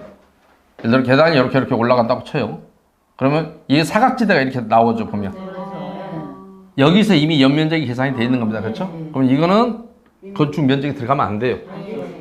이것도 넣습니다. 또 어떤 건데? 이것도 넣어요. 저거만 없이는데? 제가 이거를 여러 군데를 그리고 쓰지도 못할 때다가 문 닫아놓고 창고라고 건축 면적으로 넣어먹고 이거는 이 바닥에서만 있는 짓거리입니다. 다 있어요. 이 바닥에서만 있는 짓거리예요. 쉽게 얘기해서 정상적인 건축사들은 깜짝 놀랍니다. 해달라 해도 못합니다. 설계업체가 누이 좋고 매부 좋고 지는 이거 넣어서 근데 왜 여러분이 발견을 못하느냐. 공무원이 개새끼들이 나쁜 새끼들입니다.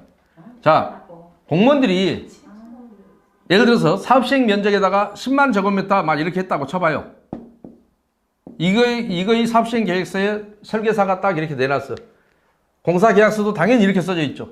그러니까 여러분이 어떻게 알아요? 저 불필요한 게 들어갔는지 안 들어가 있는지를. 그런데 실제로는 저걸 다 빼면 예를 들어 95,000 제곱미터라면 5천이 플러스 돼 있겠죠. 그러면 설계사는 5천만큼 설계비 더 받아가서 공사업자도 5천만큼 더 받아갔겠죠. 여러분만 아까 뭐라고요? 마음씨가 좋은 것이 아니고 호구? 호구들이 있으면 가능하죠. 이 바닥에서만 있는 일이에요. 그러니까 여러분이 추가 분담금이 생겼다면 왜 생겼는지를 한번 봐야 되고 용서를 할 것이냐 아니면 일은 다 끝났어요. 근데 그 전에요. 조합원들이 얼마나 무식한 존재냐면 그 전에 이걸 지적을 하면 저 새끼 때문에 사업이 늦어진대요. 그래 맞아. 공사 지어. 그거하고 뭔 상관이 있다고. 책임져야 돼. 올바로 가라는 것하고 공사가 늦어지는 것이 무슨 상관이냐고요. 근데 그따위 얘기를 해요. 말도 못 거르게. 그래갖고 나중에 다 당하고 그러면 이제는 여러분이 입주했잖아요. 그래서 제가 여러분이 저한테 오는 건 정말 불쾌한 일이라고요. 제가 왜 여러분하고 이런 쓸데없는 짓거리를 하고 있어. 지들 망하든지 말든지 지들이 하는 짓거리인데 그래서 여러분이 바뀌어서 조합원 50%가 억울하면 바꿔서 들어가서 이걸 처리하면 될 일이고 이 업체도 돈을 받아야 되겠지만 부당한 걸 받아야 되겠지만 저기에도 해야 될 거 아니에요. 근데 더 저기한 거 기반시설 공사비 마지막으로 여기 나오지도 않은 것들 제대로 안 나와 있어요. 이것만 보고도 설명을 잘 못하겠어요. 그래서 제가 아까 저기를 잠깐 봤는데 기반시설 공사비를 여러분은 또 여러 차례 제기를 했어요. 아까 분양계약 뭐 시공사 할 것도 따로 한 건 아까 설명 잠깐 했고 뭐 세대당 310만 원씩인가 뭐 돼 있더만요. 분양경비 그죠? 시공사는 그냥 날로 먹었네 그죠? 여러분 별도로 줬으면 근데 여기도 지금 안 나와 있어. 그럼 어디다 넣어놨는지 모르겠어요. ABB에 넣어놨는지 뭐는지 도대체가 모르겠어요. 왜 이따위로 엉터리 관리처분 계획서를 여러분한테 줬는지 그 항목들이 있어야 될 거 아니에요. 어디인가 계약서가 있으면 그러니까 이것도 믿을 수가 없는 거예요. 그러니까 양쪽을 볼 수밖에 없어요. 왔다 갔다 이거 한 장으로 설명이 돼야 되잖아요. 자, 그런데 더 저기한 것 중에 하나가 뭐냐면 기반시설공사예요. 도경종합건설이라는 회사죠. 기반시설공사 얼마인지 아세요? 원래 어떻게 해야 되는지 아세요? 자, 여러분의 관리처분계획서에도 그렇고 사업시행계획서에도 새로 설치하는 정비기반시설 조사라는 게 있어요. 여기 지금 안 보여준 것 같은데 여기 있나? 보여줬나? 안 보여준 것 같아요. 자,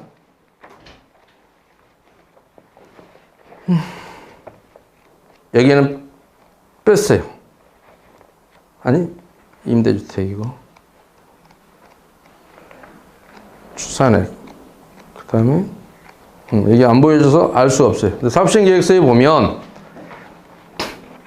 자, 이쪽으로 한번 봐볼까요? 그러면 그 당시 거 2015년도 거를 한번 봐볼까요? 이렇게 번거로워서 보는 사람이 없지. 옛날 것도 여러분들이 아까 제가 얼른 설명하기를 새로 설치할 정비기반 시설조사라는 게 있다고 그랬어요.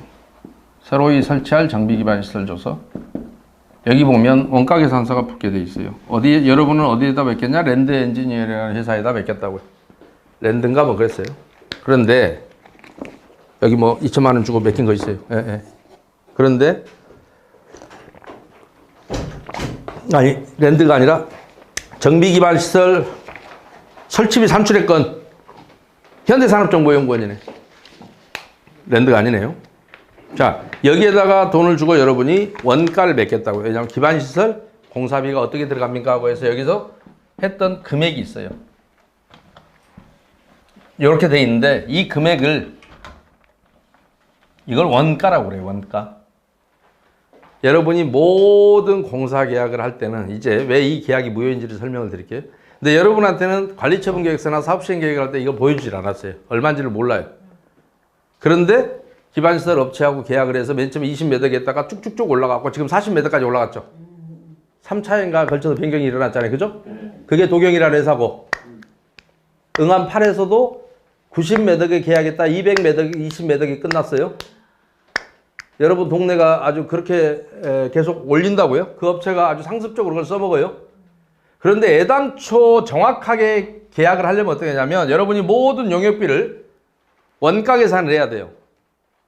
원가 계산한 다음에 이걸 예전가격이라고 그래요. 원가 계산하는 거를 예전가격으로 놓고 용역을 하면 이것보다 낮은 금액에서 입찰이 결정이 돼요. 대개 약 85% 선에서 프로끼리 만나면 약 여기 연놈이 1등을 해요.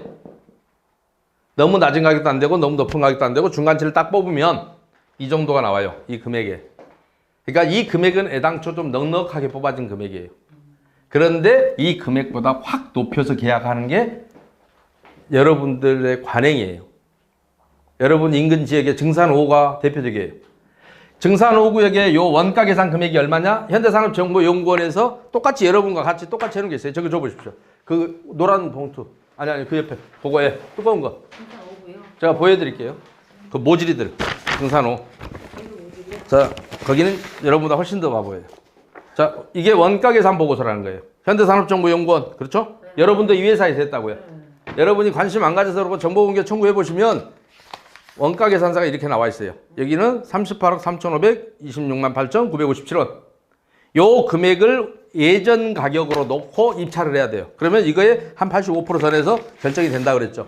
이 원가 계산서 요걸 만들어 주는 게 여러분도 2천만 원이라고요. 여기 보면 산출 예액서가 다 나와 있죠. 재료가 얼마나 들어있는지. 이 도면을 보고 뽑은 거예요. 이게 도면이고 요거는 이 업체가 이걸 2천만 원 보고 뽑아준 거라고요.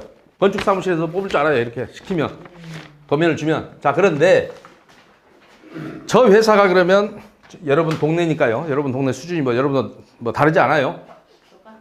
놀라지는 마시고요. 저 조합이 얼마에 계약했을까 실제는. 원가는 38억이면 그거의 85% 정도 선에서 돼야 합리적이라고 했잖아요. 그러면 그 회사는 얼마에 있을 것 같아? 증산호. 그냥 찍어요. 찍어. 여러분 동네 수준이니까 제가 설명해 주려고 그래. 예? 확 올렸겠지. 얼마나 올렸을까? 한 200%? 어? 200%? 200%? 38억입니다. 근데 은평구청이 얼마나 엉터리로 하냐면 자금계획에다가는 여기다가는 50억이라고 써놨습니다. 그런데 브레이크를 안 걸고 그대로 인가를 내줍니다. 그런데 실제 계약은 그럼 얼마였냐? 143억이었습니다. 105억을 올렸습니다. 이 원가에서. 미쳤다. 자, 증산 광명 2구역은 이 원가가 99억인데 183억인가였습니다. 그러니까 여기도 한 83억 정도 올렸습니다. 자, 여긴 105억 올렸습니다. 그런데 자, 여러분은 그러니까 이 금액이 지금 올라가서는 되겠어요, 안 되겠어요? 설계 변경이 없었다면 이 원가 계산을 놓고 했어야 되는데 처음부터 이 원가 무시하고 계약을 이따위로 한다고. 그런데 또 계속 올리는 거예요. 그러면 올릴 때마다 여러분들은 이 회사에서 다시 원가 계산하고 원가 계산해서 올렸다면 합리적인 거예요. 근데 처음부터 이걸 안 지켰다고요. 왜요? 안 지키려고 여러분한테 안 보여줬잖아. 저기도 안 보여줘서 정보공개 청구를 해서 제가 받은 거예요. 조합원 시켜서. 그러니까 조합원은 105억으로 돼 있어도 이게 얼마, 143억으로 돼 있어도 원가가 얼마인지를 몰라요. 처음부터 105억으로 올렸다고요. 자, 여러분은 광명 11구역 같은 경우는 약 52억인데 150억 정도로 했다가 제가 조합장한테 죽을래라고 얘기해서 조합장이 다시 52억으로 내렸어요. 100억 깎았어요. 자, 여러분은 그런데 올렸어요. 지금 계속 올리고 있어요. 어떻게 올릴 것이냐 모르죠. 신길 12구역도 최근에 정비업체가 원래 한 36억에 이걸 기반세를 했어요. 이때는 이 원가 범위 내에 있었어요. 다 끝나고 나서 36억 정도로 또 추가로 청구했어요. 공사를 더 했대요. 관도 제가 한 푼도 주어서는 안 된다. 당신 처벌받습니다라고 얘기했어요. 조합장이 지금 안 주고 있어요. 그 업체가 용두 6에서는 한꺼번에 처음부터 이 원가에서 10억 올렸던 업체예요. 이 바닥에 있는 애들 다 올려요. 근데 여러분의 이 회사가 특히 많이 올리는 회사 중에 하나예요. 그래서 제가 지금 얘기하는 거예요.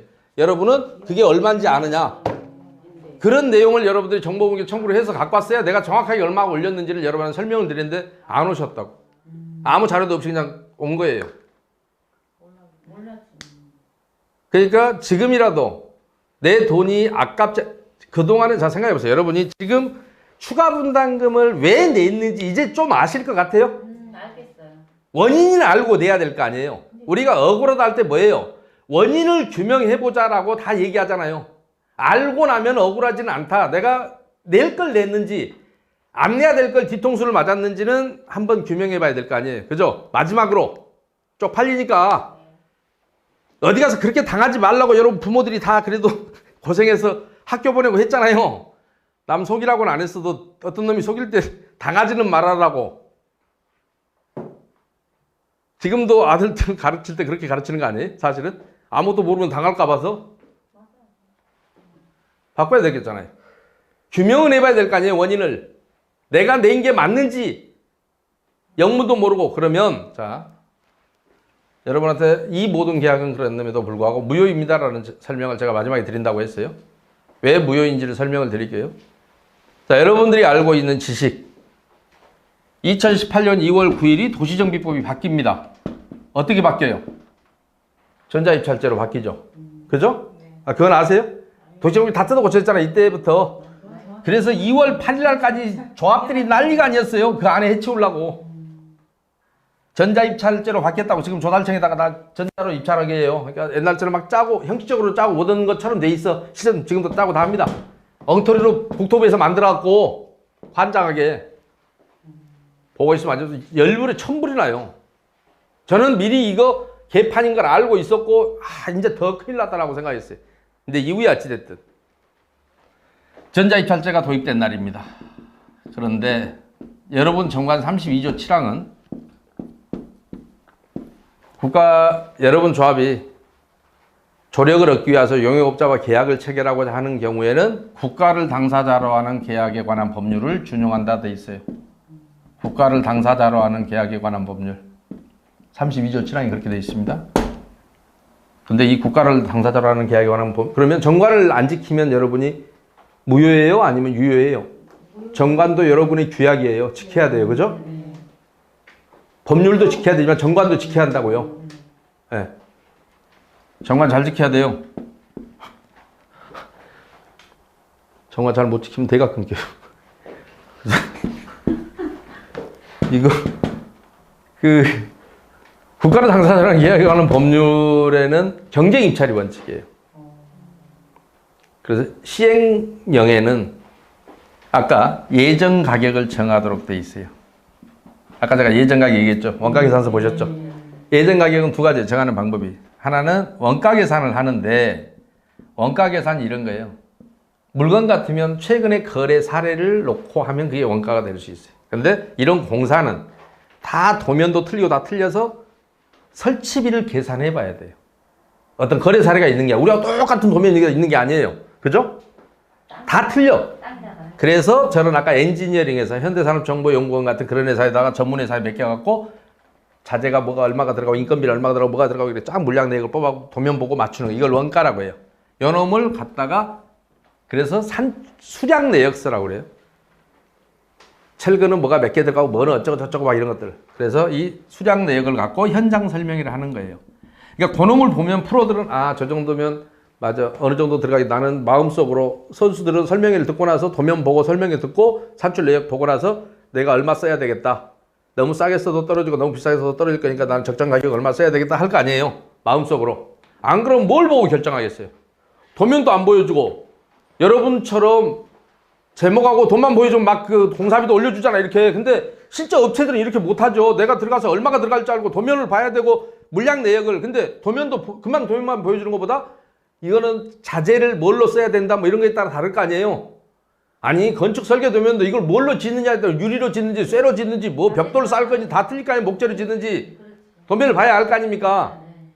무조건 평당 얼마가 아니라. 그러니까 이걸 보고 물량 내역을 제시하고 현장 설명을 하게 돼 있어요. 그리고 입찰은 전자 입찰하게 돼 있습니다. 그러면 그놈 보고 내 마음속에서 전자 입찰하면 상대가 얼마 쓰는지 모르죠. 예전 가격은 비공개를 해야 되고 이거 알려주면 누구나 맞출 수 있지. 그래서 옛날에 비리가 있을 때 입찰 비리가 있을 때는 요거를 공무원이 빼돌렸다라고 해서 맨날 뉴스에 보시잖아요. 그죠? 예전 가격 빼돌린 거. 돈 좀 빼돌리고. 그래서 그것도 못 오게 하려고 요즘은 업체보다 다 니들이 갖고 와 견적서를. 그냥 견적서를 섞어갖고 그놈 평균 내하고 예전 가격 뽑아버리기도 해요. 그러니까 누가 얼마 썼는지 모르니까 평균을 낼 수가 없지. 업체 놈들한테 평균하고 거기서 평균에 가장 가까운 놈 뽑아보면 되니까.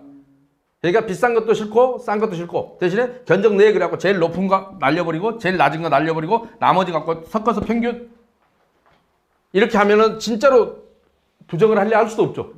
거기 있는 모든 놈이 짜고 치기 전에는 안 돼요. 다 짜고 야 이번에는 우리 하게 너 얼마 쓸 거야 얼마 쓰다 그러면 나는 얼마 할게 그 대신에 이번엔 나 얼마 쓸 거야 나한테 밀어줘 라고 하기 전에는 안 돼. 입찰 방해하기 전에는 그렇게 전체가 짜고. 근데 이후에 어찌됐든 그리고 100분의 5 이상의 입찰 보증금을 받게 되어 있습니다. 이게 법률이에요. 국가를 당사자라는 계약에 관한 법률 시행령. 전자 입찰해야 되고 저기 해야 되고. 근데 법원에서 무효를 판단할 때는 항상 하자가 중대하고 명백하느냐를 봅니다. 그런데 그러면 재판부들이 명백하긴 한데 중대하지 않다. 중대하긴 한데 명백하지가 않다. 막 이따위로 해갖고 무효가 아니라고 판결하는 경우도 많아요. 그런데 이 법에는 무효 사유가 딱 법으로 정해놔 버렸어요. 재판부도 재량이 없어요. 어떤 경우 무효냐?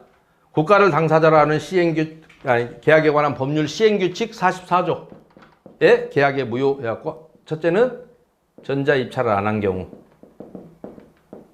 두 번째는 아까 계약 이행 보증금은 입찰 보증금, 계약 이행이 아니고 입찰 보증금을 100분의 5 이상 납부하지 아니한 경우. 근데 여러분이 지금까지 했던 이 모든 계약은 내가 설명드린 모든 계약은 미안하지만 이런 절차를 거치지 않았다. 그러면 입찰이 무효다. 근데 무효인 입찰에 의해서 돈이 나갔다. 얼마나 좋아요. 다행인 것. 아 이제 책임질 놈은 있겠구나. 우리가 침묵하지 않으면 어떤 놈인가는 이 짓을 안 하고 왜 이걸 안 거쳤을까? 이 절차를 안 하고 어떤 놈을 밀어주려고. 이제는 책임질 놈이 누군지는 나오겠죠. 아니 억울함이 있다면 괜찮으면 원래 쓰던 대로 그냥 견딜만 하면 그대로 가고. 그러면 요놈도 입찰이 무효면 이 계약이 무효예요, 유효예요? 무효인 계약에 돈을 나갔으면 야 갖고 와. 그러면 실제로 갖고나 해놓고 나서 야 근데 궁금하다 물어는 보자. 너 가스관 네가 자른 거는 맞냐? 네가 전기 청구한 거 맞아? 여러분 가면 한전에 넣은 비용이 있어요. 그리고 가스는 도시가스는 협의하기 나름이에요. 그쪽에다가 네가 자르고 비용 청구해 그러면 그렇게 하기도 하고 아니면 조합이 네가 해 라고 하기도 해요. 수도는 꼭 개새끼들이 조합에 나가라 그러고. 저 싸가지 새끼들. 수도도 지들이 하고 비용 청구하면 여기는 국가가 대신하고 원래 공사도 지들이 했으니까 대신하고 청구하면 될 일 아니냐고 막말로. 그렇죠. 왜 그런 짓거리를 하는지 모르겠어요. 수도사업소가. 그런데 지방에는 여지가 있는 거지. 광주는 아니 부산이나 이런 데는 수도도 수도사업소에서 직접 하고 조합이 비용 청구합니다. 그러니까 부산에서 정비기반시설 공사를 했네 그러면 100% 짜갑니다. 가스도 그렇고 저기도 그렇고. 정상적인 철거업체는 그래서 이 기반시설 철거, 지작물 철거를 안 해요. 아주 싸가지 없는 새끼들이 하고 다녀 이거를. 사기꾼들이 하고 다니는 거예요. 왜요? 이건 비즈니스가 아니라 사기극입니다. 그런데도 불구하고 그거를 대한민국 수사기관이 몰라요. 그런데 그걸 뭘 변호사한테 찾아가서 누구한테 상담한다는 거예요. 수사기관도 모르는데. 이 부분은 제가 제 카페를 가져가시면 최근에 광명시에서 그쪽의 변호사들과 논쟁에서 결국 마지막에 변호사들이 꼬랑지 말아요. 다 그냥 저희한테 인정하기로 해요. 알지도 못하면서 따따붙다 엉뚱한 소리 하다가 제 카페에 올린 영상이 있으니까 음질이 별로 안 좋은데 그 CS 찍어서 그래요. 참고하시면 됩니다. 제가 어떻게 논쟁을 하고 있는지. 실제로 이건 다 가짜입니다. 그리고 엄청나게 일부 그까지 그 300에서 500만 원 들어가는 걸 뭘 따로 분리할 게 뭐 있어요. 원래 철거하던 놈들이 하던 짓거리야 그. 아니 철거를 수십억에 철거하는 놈이 그거 300, 500을 따로 계약하라 하겠냐고요. 지가 해야지. 예를 들면 내가 이거 비유할 때마다 이렇게 얘기해요. 자, 내가 도배하는 업자라고 칩시다. 가보니까 장롱이 이 땅만한 게 있어. 내가 보니까 나 혼자는 못 옮기겠어. 그러면 내가 도배할 때 따로 내가 장롱 옮겨놓고 전화와서 이래요? 아니면 내가 그냥 견적서 속에 넣어서 아, 장롱 옮길까 생각해서 한 두 놈 인건비 넣어서 내가 뽑아요. 넣어서 뽑죠. 자, 수십억짜리 철거를 하는 놈이 그거 당연히 철거하려면 수도관, 가스관 잘라야 될 거 아니에요. 그거 몇 개 자르는 돈 몇 푼이나 든다고 몇십억짜리 예를 들어서 더구나 1300 몇 억짜리 계약하는 놈이 그걸 따로 하라 하겠냐고. 수도 잘라놓고 연락해, 가스 잘라놓고 연락해 하겠냐고요. 쪽팔리게.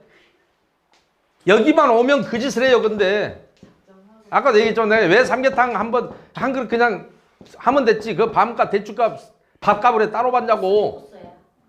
코스에 들어가 있는. 그런데 그것도 재탕을 왜 하냐고. 재탕을 누가 한 거야 그러면 이거를. 삐꾸스 같네. 그러니까 얘들이 철거했다고 돼 있지만 철거 안 한 것은 어떻게 보면 아냐면 전기 철거한 놈 같으면 전기 폐선 팔아먹은 흔적이 있을 거 아니야. 돈 들은 게 있겠다. 자, 수도 철거했다는 놈 수도관 그러면 네 이거 팔았냐 하면 지가 철거했다면 지가 팔았을 거 아니냐고. 가스관이면 가스관 판 흔적이 있어야 되잖아. 없어요. 자료를 왜? 지가 안 했거든. 자르기만 하고 말았거든. 여기는 근데 자르고 철거한다고 돼 있다고. 그러니까 얼른 보면 그럴싸해. 근데 잘라놓으면 나머지는 고철값이 들어오는 거예요. 여러분한테. 근데 다 물어줬잖아. 가스도 잔존 가치를 물어줬다고. 전기선도 한 자리 다 보상 다 해줬다고. 아직 더 써야 되는데 여러분이 잘랐기 때문에. 계량기, 가스 계량기, 수도 계량기 이거는 자기들이 반납한다고? 아니요. 그쪽에서 와서 가져간다고. 여러분 다 체험해봤어요. 근데 왜 계약서를 안 들여놔? 저 싸가지가 자기가 반납했다는데 여러분이 눈으로 봐놓고 왜 그걸 문제를 안 삼아요? 그러니까 여러분의 무관심이 여러분의 권리를 포기하게 만든 거예요. 그러니까 지금부터라도 아직 안 끝났으니까 억울하면 조합원들 설득해서 같이 바꿔야 되고. 그래서 여러분한테 설명하기 싫어서 제가 영상을 찍는 거예요. 여러분 5분이 알아서 뭐 할 거야?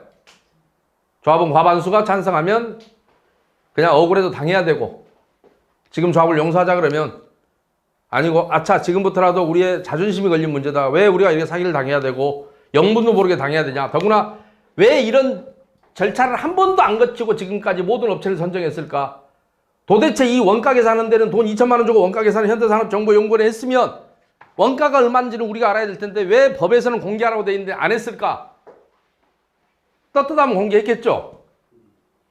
그런데 우리가 까막눈이라고 모른다고 이거는 쓱 올려놓고 딴 데서는 잘 안 올려요. 왜요? 전기 철거했다는 놈이 두 놈이 따로 있는데 여러분 올려놓으면 한전이했다 이렇게 할까봐. 근데 여러분들 아무도 얘기하지 않죠. 왜요? 그만큼 조합 임원을 사랑하고 존경하는 거예요. 그러니까 그 대가로 우리가 살아남은 상처가 좀 남아요. 그러니까 조합장을 사랑하고 조합 임원을 사랑하면 돈으로 메꿔야지 어떨 것이요. 지금이라도 사랑을 거두면 여러분의 나간 돈을 회복할 수는 있을 것 같다. 아직 끝난 건 아니다. 이런 작업을 뭐라고 합니까? 청산한다고 그러죠. 그죠? 청산 업무 하실 거야, 안 할 거야? 해야죠. 묻지만 눈 감아버릴 거야, 아니면 청산할 거야? 올바른 청산을 하면 다행히 조합이 끝난 게 아니니 지나간 모든 것을 이정고 시대 조합원들은 지금 이정고 시 끝나고 팔아버린 사람도 있을 수 있어요. 이정고 시대 조합원이 조합원입니다. 여러분이 설사 팔고 나갔더라도 이 작업은 해야 돼요. 왜요? 내가 돈 내고 부당하게 했잖아. 이정고 시 이후에 사온 사람은 조합원이 아니니까 상관없어요. 여러분이 다 돈 내고 말을 거 아니잖아요. 내가 설사 여기서 팔고 떠났더라도 억울한 그 비용은 받아야 될 거 아니에요. 예를 들면 내가 5억이면 살 집을 10억에 탔다. 안 억울해요? 네. 뭐 지금까지 안 억울한 표정이에요. 그럼 지금 이거 유튜브로 찍으신 거죠? 예. 그래서 이거를 자, 그런데 문제는 뭐냐면 여러분한테 더 안심한 얘기예요. 왜? 여러분이 지금까지의 저기는 OS를 사랑한 대가라고 제가 얘기했어요. 왜? OS가 이런 얘기 해주던가요? CM을 사랑한 대가예요. CM이 이런 얘기 해줬어요? 돈을 수십억 가져갔는데. 자, 그러면 지금부터라도 왜 안 보세요? 이해가 안 가요, 저는. 억울한 게 아니에요, 여러분들은. 선거관리 규정에 의하면 OS를 못 쓰게 돼 있어요. 28조 3항. 누구든지 선거기간 내 선거인을 호별로 방문할 수 없다 돼 있어요. 실제로 소송하면 다 무효 판결 납니다. 근데 그때마저도 여러분은 OS를 썼어요. 써도 용서를 해줬어요. 그러니까 지금 임원은 사실은 여러분이 무관심해서 임원으로 된 것이지 여러분이 관심을 가졌다면 지금 임원은 임원이 될 수가 없었어요. 그것마저도. 그러니까 가장 기본이 안 돼 있는 거예요, 여러분들한테는. 그러니까 제가 여러분들을 데리고 여러분이 돈을 함부로 쓰겠다는데 제가 그걸 방해하거나 네.